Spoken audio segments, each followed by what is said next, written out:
A que hora dixeches que chegaba Félix? Pois en media hora ou así. Desde que dixeches podíamos ter atravesado a ponte media dúcia de veces. Para que queres cruzar a ponte, que xa quedamos con ela aquí. E logo, en que pensas?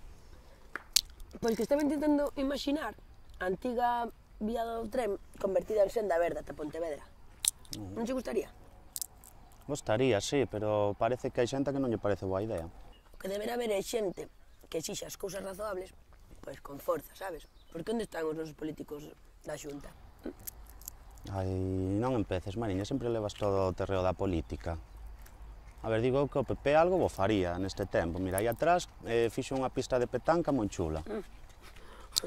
Madia Leva fixo unha pista de petanca, cumpríalle polo menos facer algo, non? Unha pista de petanca. Pero os problemas gordos seguen aí, infraestructura, un tráfico desordenado, o comercio que non vai para diante, o sector turístico que non se consolida. Temos moitísimos problemas gordísimos que están sen solucionar. E que me dis da ría, por exemplo? É lo que lle pasa a ría. No, claro, ti debes ver mar e pensar que todo é auga, pero que a ría é un medio sensible que precisa un saneamento. Non entendes por qué? Neste concello hai moitas familias que viven do mar, e a ría ten que estar saneada. E que fixo o PP durante todo este tempo? Nada, en absoluto. Despreocupación total. Pero iso non será cousa do alcalde, ou? Non, é que de alcalde non debe ser nada. Pero alcalde de que do PP, como os da Xunta, son todos da mesma familia. E que fixeron? Nada. Polo tema da ría, nada en absoluto. Por outras cousas, tampouco. Porque, a ver, está moi ben que fagan unha pista de petanca, iso está moi ben. Pero, a ver, quen leva todo o tempo dando o callo co tema da ría e do seu saneamento? Quen levou todo iso mesmo ata o Parlamento Europeo? Pois o BNG, iso é así, e ti sábelo, iso está clarísimo.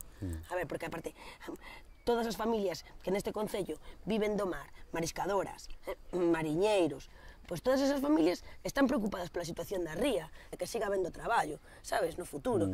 A ver, Mariña... Non, a ver, e logo o tema do trasvase, a ver, que me contas diso do trasvase? Porque tanto o PP como o PSOE en Vigo a favor do trasvase, e se non chega a ser polo bloque, que frearon iso, se non chega a ser por iso, a día de hoxe tiñamos o río Verdugo sen auga.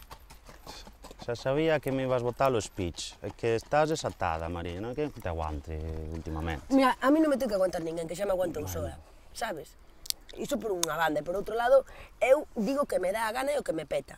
Pero por que sempre te pos así cando hai eleccións? Porque temos unha oportunidade única, e temos a oportunidade de transformar Soutomaior, de que Soutomaior se convirta nun Soutomaior novo. E iso só pode ser posible con Manu Lourenzo como alcalde e co BNG na alcaldía, é que iso é así. Bom, mira, é que non tiña nin que haber eleccións, porque total só sirven para que os de dereitas vos pelexedes cos de esquerdas, os do bloque con de máis alá... Mira, eu por iso non son de ningún. Mira, é que non se trata diso, Andrés, non é iso. Non se trata de que ti teñas que ser do bloque. Cada quen que teñas ideas que lla caian. Pero ti non queres un Soutomaior mellor, un Soutomaior novo. A ver, home, sí, claro, sí, eso sí. Pois xa sabes cal é a mellor opción. Mais claro... A que hora dixeches que chegaba Félix? Tardará media hora. Pois nese tempo xa podíamos ter atravesado a ponte como mínimo 30 veces. E pola senda verde estábamos en Pontevedra e xa de volta. Ai... Mira, se llemos botar unha petanca. Imos, pero acabamos primeiro as pipas.